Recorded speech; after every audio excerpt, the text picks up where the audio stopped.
أعوذ بالله من الشيطان الرجيم. بسم الله الرحمن الرحيم. الله الذي خلقكم من ضعف ثم جعل من بعد ضعف قوة ثم جعل من بعد قوة ضعفا وشيبا. رب اشرح لي صدري ويسر لي أمري واحلل عقدة من لساني يفقهوا قولي. رب زدني علما رب زدني علما رب زدني علما. ہر طرح کی تعریف، بزرگی، حمد و ثنا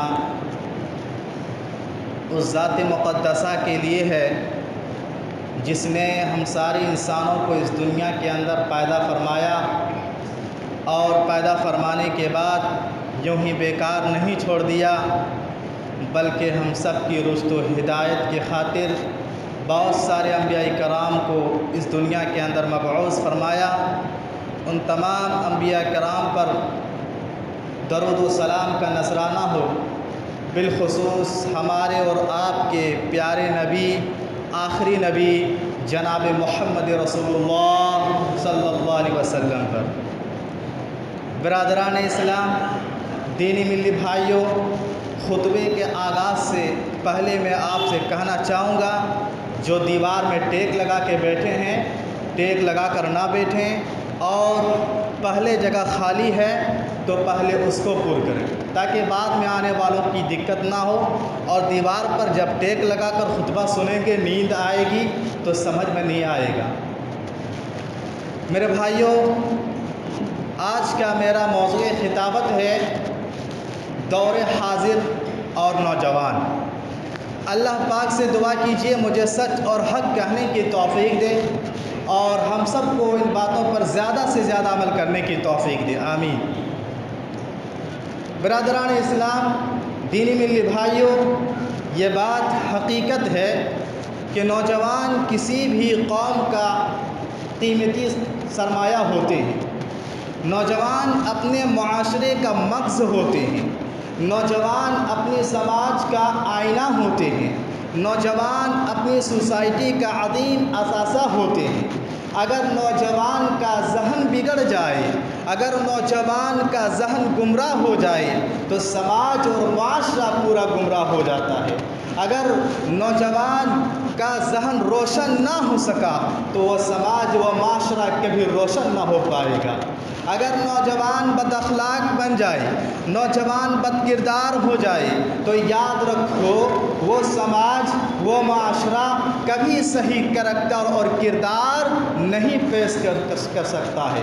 اس لیے میرے بھائیوں، آج ہم جانیں گے کہ جوانی کی کیا اہمیت ہے اور آج کے اس دور میں نوجوان اپنی جوانی کی اہمیت سے کس قدر غافل ہیں.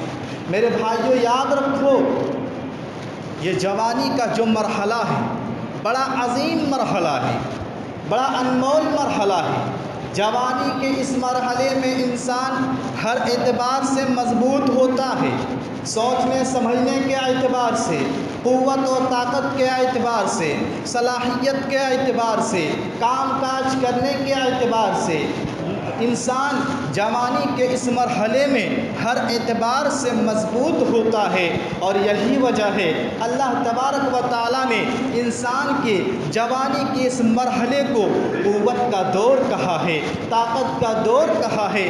جیسا کہ اللہ پاک سورہ روم آیت نمبر 54 آیت نمبر پر ارشاد فرماتا ہے، اللہ الذی خلقکم من ضعف، کہ اللہ تعالیٰ نے تمہیں پہلے کمزور پیدا کیا، پھر اس کمزوری کے بعد ثم جعل من بعد ضعف قوة، اس کمزوری کے بعد اللہ تعالیٰ نے تمہیں قوت کا دور دیا، اللہ تعالیٰ نے تمہیں جوانی کا دور دیا، اور پھر اس جوانی کے بعد اللہ تعالیٰ نے تمہیں بڑھاپے کا دور دیا. ثم جعل من بعد قوة ضعفا وشيبا. اس آیت کریمہ میں اللہ تبارک و تعالیٰ نے انسانی زندگی کے 3 مرحلے ہوتے ہیں، ان تینوں مرحلوں کا ذکر فرما دیا ہے. انسان جب دنیا میں آتا ہے کمزور ہوتا ہے، انسان جب پیدا ہوتا ہے اس کی ہر اعتبار سے وہ کمزور ہوتا ہے، وہ اس انسان کی ہڈیاں کمزور ہوتی ہے، انسان نازک ہوتا ہے جب بچپنا میں ہوتا ہے، جب وہ پیدا ہو کر دنیا میں آتا ہے، اور جب انسان بچپنے سے آگے چل کر جوانی کے مرحلے میں پہنچتا ہے تو انسان طاقت اور قوت والا بن جاتا ہے۔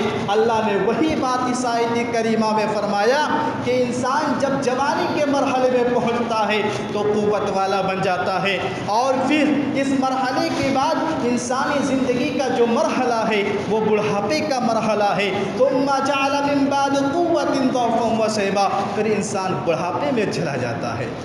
میرے بھائیوں، کہنے کا مطلب یہ ہے کہ اس آیت کریمہ میں اللہ تعالیٰ نے جوانی کے اس مرحلے کو قوت اور طاقت کا مرحلہ کہا ہے۔ اور میرے نوجوان بھائیوں، یاد رکھو یہ جوانی بڑی قیمتی نعمت ہے، بڑی قیمتی اور عظیم نعمت ہے۔ جوانی کی اس اہمیت کا اندازہ لگانا چاہتے ہیں کہ جوانی کتنی اہم چیز ہے تو اس حدیث پاک سے اندازہ لگائیں۔ ترمذی شریف کی حدیث ہے اور حدیث نمبر 2416 ہے۔ اللہ کے رسول جناب محمد رسول اللہ صلی اللہ علیہ وسلم فرماتے ہیں کہ کل قیامت کے دن 5 سوال کیا جائے گا۔ 5 سوال انسانوں سے کل قیامت کے دن ہوگا، اور جب تک انسان ان 5 سوالوں کا جواب نہ دے گا، پیارے نبی فرماتے ہیں کسی انسان کا قدم اپنی جگہ سے ٹس سے مس نہیں ہو سکتا، انسان اپنی جگہ سے ہل نہیں سکتا۔ ان 5 سوالوں میں سب سے پہلا سوال کیا ہوگا؟ پیارے نبی فرماتے ہیں ان عمرہ فیما افناہ، سب سے پہلا سوال یہ ہوگا کہ تم نے اپنی زندگی کو کہاں گزاری، تم نے اپنی زندگی کو کیسے گزاری۔ اللہ تبارک و تعالیٰ نے 50 سال کا زندگی دیا، اللہ تعالیٰ نے 60 سال 70 سال 80 سال کی جو زندگی دی تھی اس زندگی کو تم نے کس کام میں لگایا، اس زندگی کو تم نے کس کام میں گزارا۔ جب تک انسان ان سوالوں کا جواب نہ دے گا اس کا قدم اپنی جگہ سے ٹس سے مس نہیں ہو سکتا۔ دیکھیے، ایک تو پوری زندگی کا حساب ہوگا، اور خصوصی طور پر پیارے نبی نے فرمایا کہ جوانی کے بارے میں سوال ہوگا۔ جو دوسرا سوال ہوگا وَعَنْ شَبَابِهِ فِيمَ أَبْلَاهُ، جوانی کے بارے میں سوال کیا جائے گا۔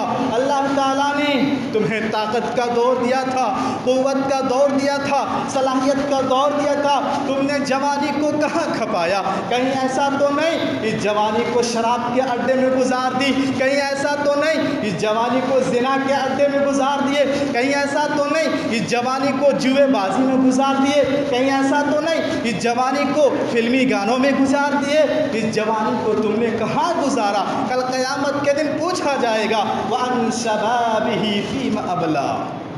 خصوصی طور پر یہ سوال ہوگا۔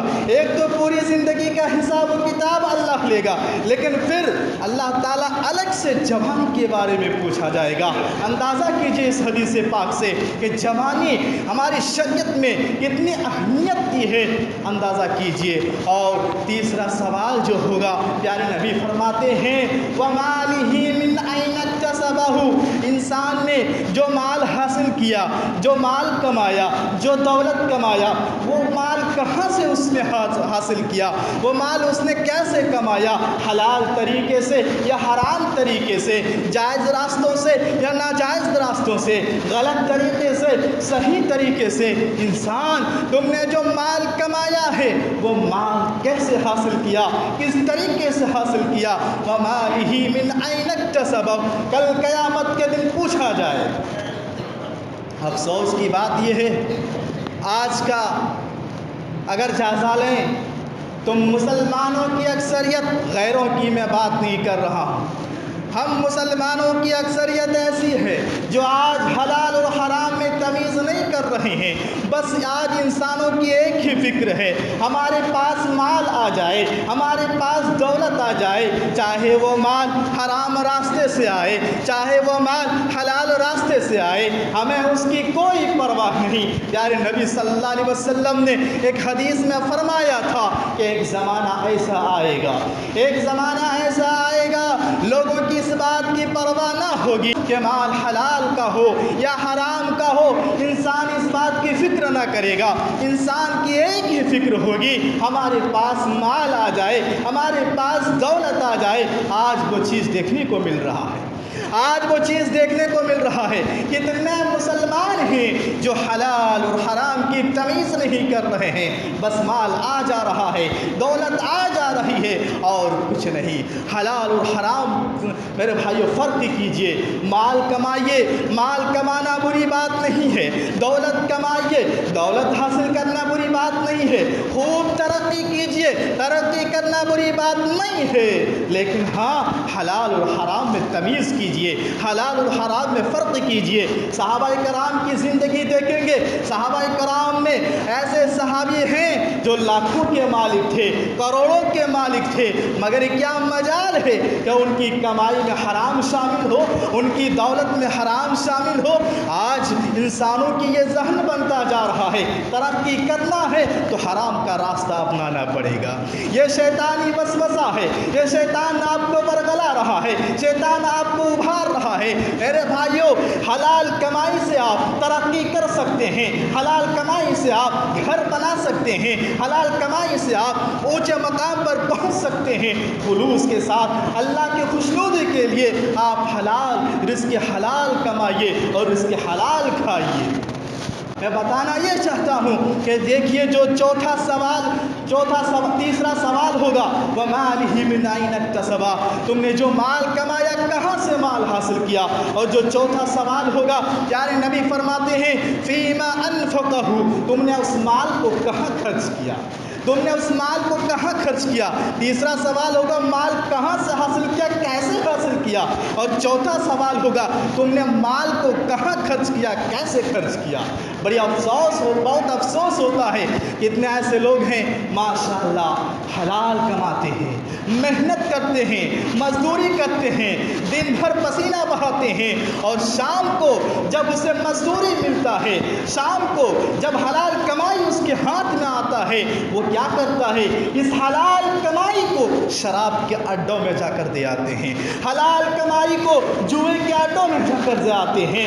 میرے بھائیو یاد رکھو، آپ سے پوچھا جائے گا، ہم سے پوچھا جائے گا تو نے مال کہاں خرچ کیا؟ اور تعجب کی بات یہ ہے کہ گناہ کے کاموں میں، غلط کاموں میں، حرام راستوں میں مال انسان خرچ کرتا ہے، اس میں ذرا بھی انسان کو تکلیف نہیں ہوتی، ذرا بھی تعجب نہیں ہوتا، لیکن وہی مال، وہی دولت اگر انسان سے کہا جائے اللہ کے گھر میں خرچ کرو، مدرسوں میں خرچ کرو، غریبوں میں خرچ کرو، مسکینوں میں خرچ کرو، اللہ کی راہ میں لٹاؤ، تو انسان اس وقت اس کے جیب سے پیسہ نہیں نکلتا ہے، انسان اس وقت غریب ہو جاتا ہے۔ میرے بھائیو یاد رکھو، اللہ نے آپ کو مال دیا ہے، اللہ نے آپ کو دولت دی ہے، اس مال کے ذریعے سے اللہ کو خوش کر لو، حلال کماؤ، حلال مال حاصل کرو اور حلال راستے میں خرچ کرو، جائز راستے میں خرچ کرو۔ اور پانچواں سوال ہوگا ماذا عمل فیما علم، تم نے جو علم حاصل کیا اس علم پر تم نے کتنا عمل کیا؟ اور علم حاصل کرنے کا مطلب یہ نہیں کہ صرف مدرسوں سے پڑھ کر آنے والا علم نہیں، آپ نے جس ڈھنگ سے علم حاصل کیا، چاہے کتابوں کو پڑھ کر، چاہے تقریر کو سن کر، چاہے بیان کو سن کر، چاہے علماء سے پوچھ کر، آپ نے جس ڈھنگ سے علم حاصل کیا اس علم پر آپ نے کتنا عمل کیا؟ مثال کے طور پر معلوم ہو گیا کہ نماز پڑھنا فرض ہے، 5 وقت نماز پڑھنا فرض ہے، اس علم پر تم نے کتنا عمل کیا؟ معلوم ہو گیا کہ ہماری شریعت کا حکم ہے سچ بولو، جھوٹ نہ بولو، اس علم پر کتنا عمل کیا؟ معلوم ہو گیا شراب پینا حرام ہے، زنا کرنا حرام ہے، اس علم پر تم نے کتنا عمل کیا؟ ضروری نہیں کہ مدرسے سے پڑھ کر آنے والے عالم ہی وہ علم ہے، نہیں، آپ کو جس ڈھنگ سے بھی آپ نے علم حاصل کیا، چاہے کتابوں کو پڑھ کر یا سن کر، اس علم پر تم نے کتنا عمل کیا ہے، اس علم پر کتنا عمل کیا ہے؟ افسوس ہوتا ہے یہاں جتنے لوگ لوگ موجود ہیں، سب کو پتہ ہے نماز پڑھنا فرض ہے، سب کو پتہ ہے جماعت کے ساتھ نماز پڑھنا فرض ہے۔ میرے بھائیو صحیح دل سے بتاؤ، صحیح دل سے بتاؤ، ہم اس علم پر کتنا عمل کر رہے ہیں؟ ہم اس علم پر کتنا عمل کر رہے ہیں؟ یاد رکھو کل پوچھا جائے گا اور جب تک ان 5 سوالوں کا جواب نہ دیں گے انسان کا قدم اپنی جگہ سے ٹس سے بس نہ ہوگا۔ تو میرے بھائیوں اس حدیث پاک میں پیارے نبی صلی اللہ علیہ وسلم نے کہا جو دوسرا سوال ہوگا وہ خصوصی طور پر جوانی کے بارے میں ہوگا۔ اس لیے میرے نوجوان بھائیوں اپنی جوانی کی اہمیت کو سمجھیے، جوانی کی اہمیت سے غافل نہ ہو جاؤ۔ جوانی کتنی عظیم چیز ہے، اللہ اکبر۔ اللہ رب العالمین کو جوانی کی عبادت بہت پسند ہے، اللہ رب العالمین کو جوانی کی عبادت بہت پسند ہے۔ اندازہ کیجئے صحیح بخاری کی حدیث ہے، حدیث نمبر 660 ہے۔ پیارے نبی صلی اللہ علیہ وسلم فرماتے ہیں کل قیامت کے دن 7 قسم کے لوگ ایسے ہوں گے جنہیں اللہ تعالیٰ عرش کا سایہ نصیب فرمائے گا۔ ان 7 قسم میں ایک طرح کے وہ نوجوان ہوں گے جس نے اپنی جوانی اللہ کی عبادت میں گزارا ہو۔ شاب نشا فی عبادت اللہ، پیارے نبی فرماتے ہیں وہ جوان جس نے اپنی جوانی کو اللہ کی عبادت میں گزارا کل قیامت کے دن اللہ تعالیٰ اسے عرش کا سایہ نصیب فرمائے گا۔ آج دیکھیے جوانی کہاں گزر رہی ہے میرے بھائیوں، یہ فضیلت، یہ مقام، یہ مرتبہ اس جوان کو ملے گا، اس جوان کو نہیں جس نے اپنی جوانی کھیل کود میں گزار دی، اس جوان کو نہیں جس نے اپنی جوانی شراب نوشی میں گزار دی، اس جوان کو نہیں جس نے اپنی جوانی گلیوں اور چوراہوں پر بیٹھ کر غیروں کی بیٹیوں میں آوازیں کسنے میں گزار دی، اس جوان کو یہ فضیلت ملنے والی نہیں جس نے اپنی جوانی پارکوں میں گزار دی، اس جوان کو یہ فضیلت ملنے والی نہیں جس نے اپنی جوانی کو عیش پرستی میں گزار دی، عیاش پرستی میں گزار دی۔ یہ فضیلت کس جوان کو ملے گی؟ پیارے نبی فرماتے ہیں شاب نشا فی عبادت اللہ، وہ جوان جس نے اپنی جوانی اللہ کی عبادت میں گزاری ہو۔ اس لیے میرے نوجوان بھائیوں اپنی جوانی کی اہمیت کو سمجھیے، جوانی کی اہمیت سے غافل مت ہو جانا، اور یاد رکھو یہ جوانی دوبارہ لوٹ کر آنے والی نہیں ہے، جوانی دوبارہ لوٹ کر آنے والی نہیں ہے۔ پیارے نبی صلی اللہ علیہ وسلم یہی وجہ ہے ایک آدمی کو نصیحت کرتے ہوئے فرمایا اغتنم خمسا قبل خمس، کہا دیکھو یاد رکھو 5 چیزوں کے آنے سے پہلے غنیمت جانو، اس سے بھرپور فائدہ اٹھا لو۔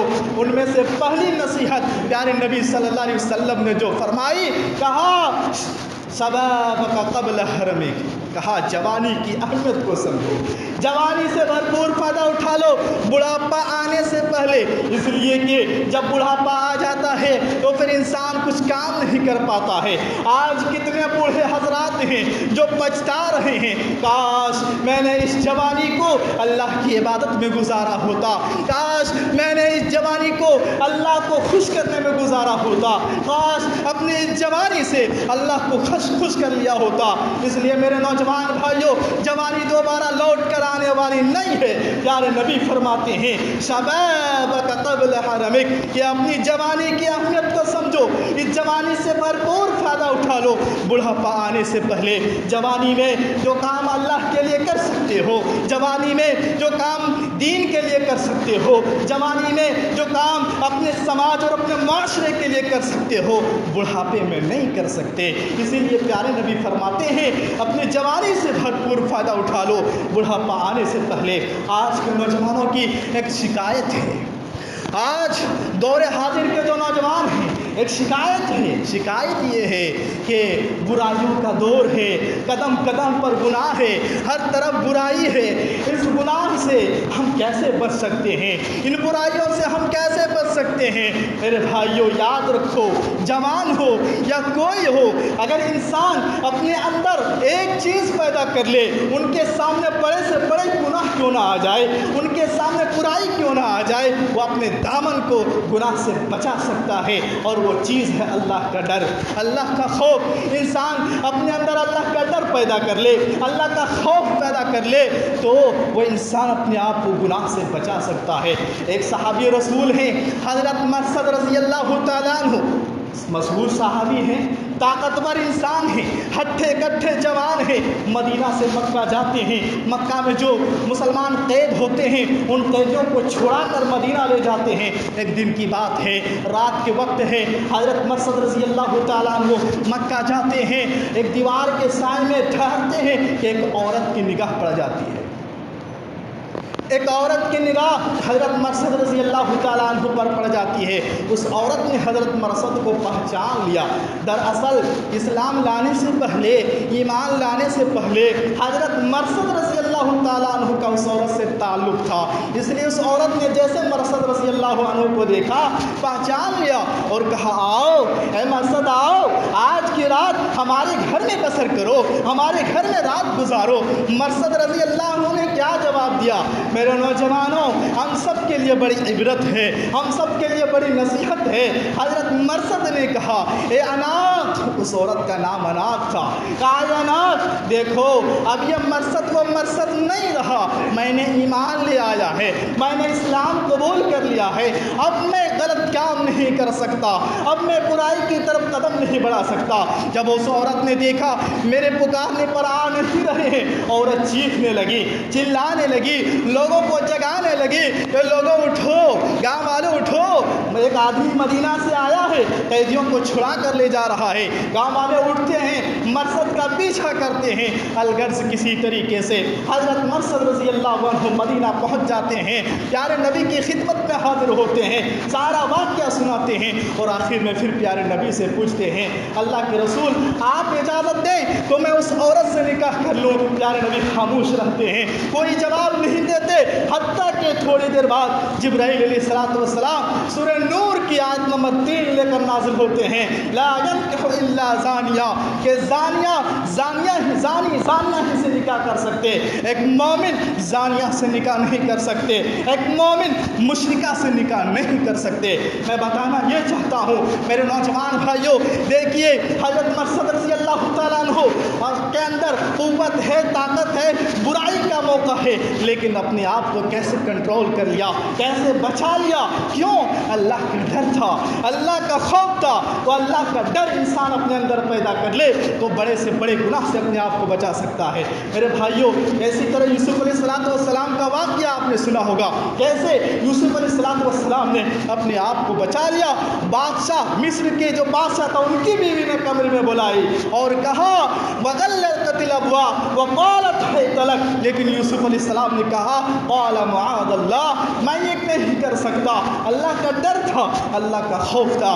لہذا ضرورت اس بات کی ہے کہ اپنے اندر اللہ کا ڈر پیدا کریں، اللہ کا خوف پیدا کریں۔ بس آخر میں ایک دو بات بتا دینا مناسب سمجھتا ہوں۔ آج کا جو نوجوان ہے بگڑتے جا رہے ہیں، نوجوان بے رحمی کا شکار ہوتے جا رہے ہیں۔ اس کا سبب کیا ہے؟ اس کی وجہ کیا ہے؟ بہت سارے اسباب ہو سکتے ہیں۔ ایک بہت بڑا سبب موبائل کا غلط استعمال ہے، ایک بہت بڑا سبب نوجوانوں کی بے روی کا موبائل کا غلط استعمال ہے۔ آج کا اکثر نوجوان موبائل کا غلط استعمال کرتے ہیں، یوٹیوب، فیس بک، واٹس ایپ، اس طرح کی جو چیزیں ہیں اپنا سارا وقت ان چیزوں پر خرچ کرتے ہیں، اور وہ بھی غلط چیز دیکھتے ہیں، غلط چیز سنتے ہیں اور غلط کاموں میں موبائل کو صرف کرتے ہیں۔ میرے نوجوان بھائیوں، موبائل غلط نہیں ہے، موبائل کا استعمال جیسے آپ کریں گے، موبائل آپ نے صحیح استعمال کیا تو بہت اچھی بات ہے۔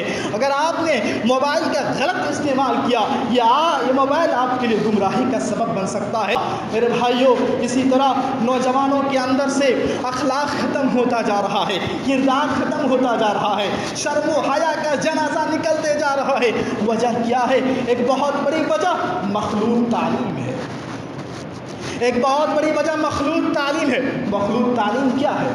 مخلوط تعلیم کا مطلب یہ ہے کہ ایک ہی روم میں، ایک ہی بینچ پر نوجوان لڑکے اور لڑکیوں کو بٹھا کر تعلیم دیں، یہ بھی آج جو نوجوانوں میں عشق محبت کا فتنہ ہے، آج جو نوجوان گرل فرینڈ اور بوائے فرینڈ کا فتنہ جو دیکھنے کو مل رہا ہے، یہ اسی کا نتیجہ ہے۔ ایک ہی بینچ پر جب نوجوان لڑکے کو بٹھائیں گے، نوجوان لڑکیوں کو بٹھائیں گے تو فتنہ نہیں ہوگا تو کیا ہوگا؟ تو مخلوط تعلیم کا ایک سبب ہے آج کے نوجوانوں کا بگڑنے کا۔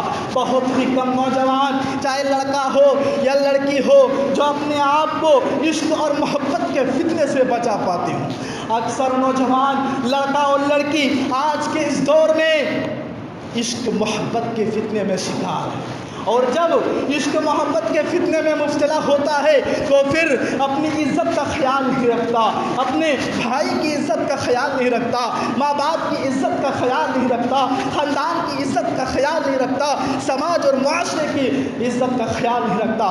میں یہ نہیں کہتا ہوں کہ تعلیم مت دو، آپ تعلیم دیجئے، پڑھائیے، اس کا ایک نظام ہونا چاہیے۔ نوجوان لڑکا لڑکی پڑھ رہے ہیں، اس کے درمیان پردہ ہونا چاہیے، ان کے درمیان دوری ہونی چاہیے، تاکہ عشق اور محبت کا جو فتنہ آج عام ہوتے جا رہا ہے اس سے ہمارے نوجوان بچے اور بچیاں بچ سکیں۔ اور میرے نوجوان بھائیوں، آخر میں آپ سے اتنا کہنا چاہوں گا کہ دیکھو، جوانی کا غلط استعمال نہ کرو، لوٹ کر آنے والے نہیں ہے۔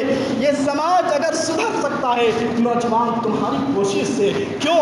تم اس قوم کی طاقت ہو، تم اس قوم کی قوت ہو، تم اس قوم کے ہتھیار ہو۔ نوجوان بگڑ جائے تو سماج بگڑ جائے گا، اس لیے کہ نوجوان اپنے سماج اور اپنے معاشرے کے لیے ریڑھ کی ہڈی کے مانند ہے۔ جسم میں جو ریڑھ کی ہڈی ہے، اگر وہ ہڈی ٹوٹ جائے، جھک جائے، انسان کام نہیں کر سکتا، انسان چل نہیں سکتا، انسان طاقت کا کام نہیں کر سکتا۔ ایسے ہی اگر نوجوان سماج اور معاشرے کا بگڑ جائے، سو جائے اور بد اخلاق بن جائے تو وہ سماج، وہ معاشرہ کبھی ترقی نہیں کر سکتا۔ اس لیے میرے نوجوان بھائیوں، اپنے اندر اللہ کا ڈر پیدا کرو، جوانی کی اہمیت کو سمجھو اور دنیا اور آخرت کو بنانے کی کوشش کرو۔ جوانی دوبارہ لوٹ کر آنے والی نہیں ہے۔ اللہ پاک سے دعا کیجیے، اللہ پاک ہم سارے مسلمانوں کو صحیح بات سمجھنے اور اس پر زیادہ سے زیادہ عمل کرنے کی توفیق عطا فرما۔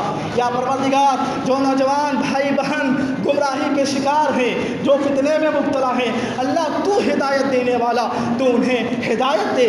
اللہ پاک صحیح راستے پر چلنے کی توفیق دے۔ یا پروردگار، نوجوانوں کی اکثریت دین سے دور ہیں، نماز سے دور ہیں، عبادت سے دور ہیں، اللہ تیرے گھر سے دور ہیں۔ اللہ توفیق دے کہ نوجوانوں کے ذریعے سے تیرے گھر مسجد کو آباد کریں۔ اللہ نوجوانوں کو توفیق دے کہ ہر نماز، پانچوں وقت کی نماز پابندی کے ساتھ ادا کرنے کی توفیق دے۔ میں اور نوجوانوں سے پھر کہنا چاہوں گا، اس گھر کو آباد کیجئے عبادتوں کے ذریعے، نماز کے ذریعے، تاکہ کل قیامت کے دن کامیاب ہو سکیں، آخرت بھی بن جائے اور دنیا بھی مل جائے۔ اللہ تعالیٰ جب تک تو دنیا میں رکھ، ایمان اور عقیدہ توحید کے ساتھ رکھ، اور جب ہمارا خاتمہ ہو تو کلمہ لا الہ الا اللہ پر